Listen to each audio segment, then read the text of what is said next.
All right, it's Monday, September 11th. The Audible is on the air. I'm Kim Bokamper. Joining me, Vice President of Communications, Senior Vice President of Community Affairs, Jason Jenkins. And woo, Jason, this has been a crazy few days here, right? And first of all, we want to wish everybody that's watching us in Florida, watching us in the Texas area, in Houston, anybody who was impacted by either of the storms Harvey and Irma over the last couple of weeks. We hope you're all safe. We hope everybody's getting back to normal and your lives are getting back to normal. We're out here. We came out here on Friday. Right. The Dolphins owner Stephen Ross chartered an airplane, sent the remaining players that were on the team still there, coaching staff. Staff for the team, families out, and I tell you, got to give a lot of credit to Mr. Ross for going out of his way and doing that and making sure that his people and family was safe. I think sending the people out, their staff and coaches and everything, players are one thing, but to be able to bring your families out. And Jason, I know for you and myself bringing my daughter out, a lot of comfort having your family with you, especially when that was going on back there. So I can't give big enough props to him for going the distance for that. No, you're absolutely right. It's definitely a whirlwind for us, and I just want to echo your sentiments in terms of our thoughts and prayers are definitely with the people that have been impacted by the storm, especially back home. We're fortunate that our organization and our ownership at Stephen Ross, Adam Gates, Mike Tannenbaum, Chris Greer, and also Tom Garfinkel were very proactive in terms of giving us the ability to come out. And to your point, like you said, I wouldn't have been able to leave without family members knowing they were safe and okay. And it's been good to kind of be out there. We feel it's almost like our California trip last year in terms of bonding team camaraderie, and then my family got a chance to see that I don't do too much on the road. They kind of learned and saw what I do, so that they didn't realize all the food that goes into an NFL training table. But I think the main thing is it sounds like, relatively speaking, we were somewhat fortunate in terms of the actual hit. But our thoughts and prayers go out to everyone that was sitting there and everybody back in South Florida as they recover from the storm. Yeah, no doubt about that. And we'll talk about here briefly what's going on with the Dolphins, what's going to go on here. We're in Oxnard, California, about an hour from Los Angeles, hour north of Los Angeles, where the Dallas Cowboys used to have their training camp here. So it's a great facility. But before we get to that, Jason, I know you want to get this message out. I want to get this message out to all the first responders out there that kept us safe, kept our property safe, that went out there, put themselves in harm's way to make sure that the citizenry of the entire state of Florida was safe. And you can't say enough about what those guys did by going out there. And look, there's some people out there that did some stupid stuff and forced them to go out and put themselves in harm's way, and they did it because that's what they do. And so I can't thank you guys enough. You guys and ladies and everybody involved in the rescue effort and getting everybody safe. You guys are just awesome, and it's something I don't think we'll ever forget what those people have done for our community. Absolutely right. I mean, we're so fortunate that we have some of the best men and women that help serve us in South Florida and at home with us. And you kind of see Twitter and following the reports, and we're not down there, so we didn't get a chance to see it. But you see the response, you see the outpouring of support you see from everywhere across the country as well. Very fortunate to be in South Florida. Very fortunate. A lot of people evacuated during that storm and got out. And I'm very fortunate that we'll be able to come back and help rebuild when we return as well. All right, Dolphins. So it's Monday. The Dolphins. Some of the players had already left the state of Florida to get themselves into a safe environment. Like I said, those that were stayed in Florida came out on the charter on Friday. They're all out here, and probably by the end of today, the entire team will be out here. The entire coaching staff. A lot of the coaches are already out here now. They're already back to work in their meeting rooms, getting ready for the San Diego Charge, for the L.A. Charge. It's going to take me a while to get used to that one. So we'll be down there, probably move down there later in the week. But that game will go on next Sunday down here in Los Angeles. But when the players get in here, it's going to be, I think, one of the things that Mr. Ross wanted to do, beyond keeping the families and players safe, was to make sure that you get as much of a regular work week as possible. The schedule stays the same, the days off stay the same, the work days stay the same, so that the Dolphins can do what they need to do now, and that's put their focus on the Chargers and get ready to play what will be the opening game for the Miami Dolphins on the road.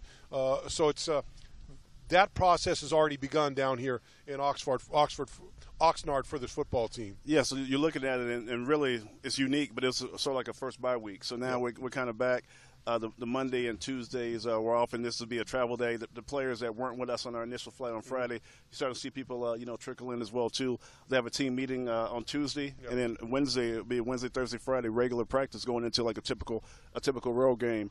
Like I said, with the added benefit of these players and families and knowing their families are safe, but really focus on and trying to beat a very good LA Chargers team. Jason, I know you were involved in every aspect of making this move out here and finding this great facility in Oxnard to practice at. To take us through kind of the conversation and how that began and how it got us to where we are right now. Well, you look at it, and when you heard about the storm and saw the potential to come in, you look at Mike Tannenbaum, Scott Bullis, Brandon Shore, Matt Langer, and that team, along with Caleb Thornhill, Jay Kaiser, et cetera, kind of getting together, looking at contingencies. And we can't thank enough the outpouring support from the NFL, like the St. Louis. I'm saying St. Louis, like you do. The LA Rams offered us their practice facility. The Cowboys were very helpful, but really want to thank the city of Oxnard. They came in, they saw a need, they jumped in on us and really helped us really prepare everything down the way. So I can't thank the city of Oxnard enough for what they were able to do that accommodate us on such short notice. And looking through it, I mean, it's a great setup here. It's almost like a training camp setup in terms of being out here at this hotel. You walk out, you're right on the practice field. Looks like a great field, locker room setup as well. So it's really replicating what we have, at home, or even more so on a road environment. This is really a really nice setup. And like to say, the city of Oxnard was just awesome and really opened up their doors and really helping us and really helping us secure this training facility. Jason, this is our second stop. We came in initially on Friday, stayed at one Marriott hotel while some of the people came to this place, and then we came back and joined them here. And I got to tell you, as for the people at Marriott and your staff, the staffs have been awesome. I mean, they kind of welcomed us with open arms, knew what we were coming from, knew what the situation was, and I don't think they could have made us feel more at home than they have in both these locations that we've been at. Now, truer words have never been spoken. I mean, you look at it, the Marriott initially, it was great. There was In-N-Out Burger across the street, so that was pretty good. But just the outpouring support, just checking in on see how we're doing, but also the level of service. Like I said, it's been great for me, great for our family, great for our coaches and our players. And, we look forward to this, and hopefully all these things will help us as we try to win out a game this Sunday. Yeah, I think the team sent out on Thursday, I believe, or Wednesday or Thursday, they took the bubble down, took all the stuff out of the bubble, loaded up on trucks, and those trucks are heading out here now. I think one may already be out here. One kind of had a little problem. It's going to get out here a little later. So all the equipment will be out here, and it'll be almost like working right at home, other than the fact that that there's no humidity out here. You're correct. We'd be sweating right now if we were down in Navy for sure. But it's almost like a mini unique. We had this opportunity with the Eagles, and having almost the same kind of setup, and Joe Cimino and his staff, who are very, very good at the best of what they do. It's almost kind of like that same environment. So from the players, it won't be as much of a distraction because it's almost like us going out to practice for a week like we do in Philadelphia. And the fact that was such a short time ago, it's fresh on everyone's mind, and it's been seamless in terms of going over. But it's seamless, but a lot of people work their ass off behind the scenes to make it seem, seamless, for us to get there. Look, for people like me, my daughter came along, and everybody that jumped on that plane was just something simple as going to training camp, taking the bus, getting on the plane, coming out here, and the work that was done. I know behind the scenes the work that was done. I mean, it was that. First of all, in a short period of time, the massive amount of work that had to be done from all the small details. And for us, when you walk into the hotel, you walk in and there's lunch and breakfast and this and that. Like, this is pretty nice. But I don't know how many people were involved in putting in all this together. But they did make it as seamless for us as possibly as it could possibly be. Yeah, it was like a total team effort, and it's once again the ability to be proud that we worked part of this organization to be able to come in and do that. We look forward to getting back and helping with the rebuild and recovery efforts, back home as well. So we've had internal talks on how we want to do and be thoughtful in our approach and how we identify, but really looking at, first off at home, Miami-Dade, Broward, and Palm Beach, but also going out to the Florida Keys, Monroe County as well to really help those in need in terms of rebuild and recovery efforts. So we look forward to announcing something pretty soon on what we're going to be doing with that. We're still finalizing that. But I think the main thing is we want to know South Florida. We're back. We're here for you. And we haven't forgotten about you, being up here. We're excited to have this opportunity to go up here and play an NFL game, our first game of the season. But our thoughts and efforts and really community efforts will be really focused on getting back home. The effort that you guys made a little over a week week ago to send supplies to Houston. Xavier Howard and Michael Thomas did kind of spearheaded that thing and got a lot of stuff to the stadium and to training camp, shipped it to the people that really needed it in Houston. And now it's time to do the same thing for our own community and make sure that the people that need what they need to survive and to make their life as easy as possible as you can under these trying circumstances. I'm sure the organization will do everything and reach out as far as they can to do the same for our own backyard. And I know that's something that's already being put in place right now. Let's talk a little bit about moving forward, Jason. After Sunday's game, after the team comes out, goes through their practice, after we beat the Chargers and go home 1-0, what do we face then? I know there's questions. You have to look at the viability of the training facility. Correct. You have to look at the viability of the stadium and how these things all held up through the storm, through Irma coming through there. It's got to be safe for players to go back in there. It's got to be safe for employees to go back in there. And certainly when you talk to the stadium, it's got to be safe for the fans and everybody that's going to be there on game day to get back there. Now, game day is going to be about a month away or a little over 3 weeks away getting back for that. But those are all things that need to be done. Can you fill us in on how things are progressing as far as that page is going? Well, first thing you said, exactly right. The health and safety of our employees, our coaches, players, and staff are the most important thing. We're in the process. I know structural engineers are going to come by and inspect both locations. Once they deem it safe, we'll be good to go. But I believe that process, if it hasn't started exactly where we're talking now, it will come up pretty shortly. But the main thing is making sure that the place is secure, power, it's safe and all those things. And once that's done, we'll move back in. You might have read, there's been a lot of reports about us going out to other places in West Virginia and all those things. That's just part of any good contingency planning that you have when these things happen, sort of like the planning that we've done when we first knew about this. But our hope is that we're getting back to South Florida as soon as possible to really get ready to impact the community, but also getting ready for a game against the Jets the following week as well. Yeah, no doubt. And it's as you said, I'm sure if it's not underway right now, all that stuff, all that work's going to be done is going to be done there.